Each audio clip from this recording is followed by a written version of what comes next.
Anim na batas ng buhay. Una, hayaan mo na ang mga nakalipas.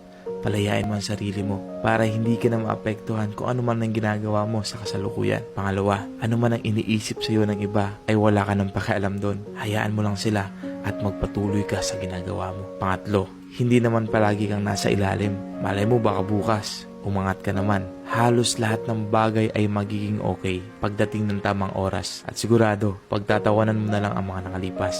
Pang-apat, huwag mong ihugot sa iba ang kasiyahan mo. Hindi responsibilidad ng iba ang iyong kasiyahan, kundi ikaw lang. Ikaw lang ang magpapasaya sa sarili mo. Pang-lima, huwag mong ikukumpara ang iyong sarili sa iba at huwag mo silang husgahan. Hindi mo alam kung ano ang kwento ng buhay nila at kung ano-ano ang kanilang mga pinagdaanan at ang lakbay na kanilang tinatahak. Pang-anim, humiti ka lang o tumawa ka. Hindi naman ganun kahaba ang buhay para problemahin mo ang sarili mo araw-araw. Enjoy mo lang ang buhay.